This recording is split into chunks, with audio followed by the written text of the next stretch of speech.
The Secret Service has a zero-fail mission. A zero-fail mission. What that means in layman's terms, ladies and gentlemen, is this. You don't get a bad day in the Secret Service. Somebody tell me in this room right now, what would happen if the Secret Service failed at its zero-fail mission? If one of us decided that we stayed out late the night before, we got up late, we let the wrong person get by us. Something happened to the President of the United States. Would it be business as usual that next day? Any ideas? Tell me what you think. Would there be any changes the next day after something happened to the President? What do you think would happen to other foreign militaries' postures around the world? What do you think would happen to the stock market here and abroad? How would it affect you? How would it affect your family members? What would happen to your family's 401ks and retirement plans? You think those things would plummet? You think there'd be worldwide panic and anxiety? That's exactly what would happen. Times 10. That is now your responsibility. That is now the weight on your shoulders. That is what the responsibility you are accepting by taking this job and showing up here today. So I want you to take this moment and say to yourself, am I ready for that level of responsibility? Is that what I want to do? You've earned this seat. We've congratulated you. Now you have to earn it every single day.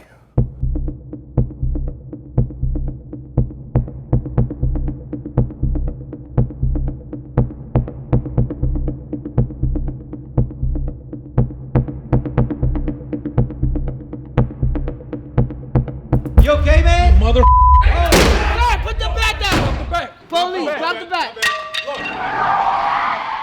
I want you to take all the notions that you have about what we do in the Secret Service that you've seen on the movies and on TV shows, and I want you to throw it out the window. This is Secret Service Boot Camp. Before they join the Secret Service, all recruits have to graduate from the agency's 6-month training program. Training happens here at the James J. Rowley Training Center in Laurel, Maryland, located about 20 miles north of Washington. Welcome to the James J. Rowley United States Secret Service Training Center. On day 1, a new class of recruits arrives at the academy. Have a seat. Every one of you sitting here right now, there was about 100 other applicants that tried to get the seat that you have earned. How did you earn that seat? You earned that seat by getting through our very, very difficult and in-depth vetting process. And you should be congratulated. And I hope you celebrated, because the celebration time is over. Now's the time for business. Everybody clear on that? On Saturday, you will depart. Before they begin their Secret Service specific training, these recruits will spend 3 months at the Federal Law Enforcement Training Center in Artesia, New Mexico. Get back in the building now. Before returning to Maryland for 3 more months of focused training that includes driving, marksmanship, hand-to-hand combat, and realistic threat scenarios.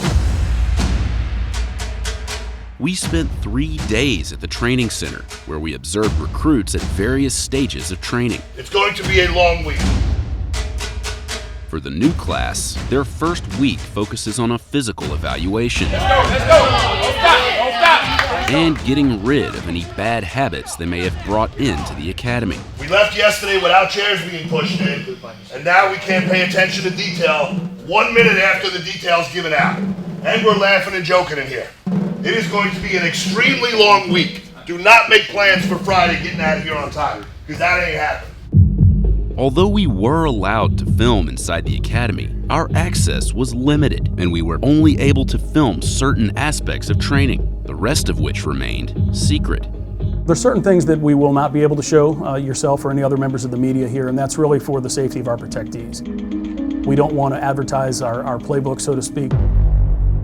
For example, we weren't able to film any training that incorporated this partial replica of Air Force One, used to create specific scenarios where the president is threatened. We don't want to give people specifics into our protective methodologies that we have in place for some of our protection. Clearly, some of those things we cannot share, and that's really to make sure that we're not giving any sort of an advantage to any of our adversaries out there. The United States Secret Service, America's first line of defense against the counterfeiter and the crank. The Secret Service was founded in 1865. Its primary mission? To combat the counterfeiting of U.S. currency. The famed Secret Service, whose foremost duty is protecting the President of the United States and his family. The Secret Service began its protective mission after the 1901 assassination of President William McKinley. I am the President's personal bodyguard. I go where he goes. I want to say that anybody who has no business with him better look out. And believe me, I don't mean maybe. Since the Secret Service began its protective mission, the president has remained a target. Since 1901, President Kennedy has been the sole president to die at the hands of an assassin, despite numerous attempts by others. Like in 1994,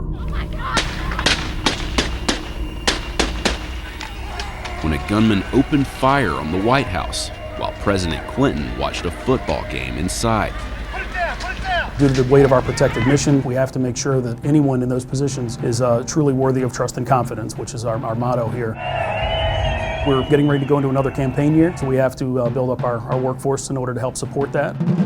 The base salary for new agents and officers starts as low as $47,000 a year. Potential recruits apply on the Secret Service website, but most applicants are eliminated during an intense vetting process. Generally, it takes quite a long time in order to get through our screening process. The very in-depth background checks, qualification to obtain a top secret clearance and maintain one, to undergo a polygraph examination, successfully pass that. They have a lot to be proud of just for the fact that they're sitting here. Stay right there. One thing to understand, guys, this is not a video game. In this exercise, recruits interact with a video screen that plays a scenario involving a potential threat to a protectee. Search up! Hey, stop moving! Stop moving! And are judged on how quickly they're able to assess and respond to the threat. So, there's the gun I knew I was going to find. What can I do with this? Recruits also engage with role players who create realistic law enforcement scenarios. I'll check it over here, officer. Working in motor vehicles plays a big part in training in what the Academy calls protective transportation. Recruits train behind the wheel of high-speed Dodge Chargers and Chevy Suburbans. The Secret Service's mission is to get protectees safely from point A to point B. The training that we provide enhances that mission, that foundational driving that they are going to need to be effective Secret Service agents. All right, everybody ready? All right. Recruits also experience a rollover simulator to prepare them for what it's like inside a vehicle that's flipped over. Next four up. The instructor allowed us in the simulator. I'm upside down. To experience it from the inside. Recruits spend hours on the firing range. They cross paths with active agents who've come back to the academy for in-service training. Recruits engage in water-based scenarios, including being challenged to escape from this apparatus, which simulates being trapped in a helicopter that's flipped upside down underwater. You guys good? You still want to be here? Yes, ma'am. You guys ready to do some team tactics? Yes, ma'am. Recruits learn control tactics, used to detain and subdue an assailant. Male and female recruits train together throughout basic training. Of the approximately 7,000 people in the Secret Service, less than 25% are female. I'm gonna come around and check your seals one more time. One of the most challenging parts of training occurs when the recruits are exposed to tear gas.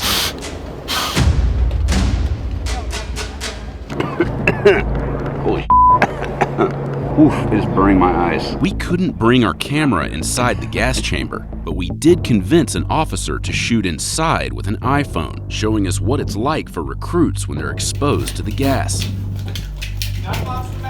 Here we go. Good job, good job, good job.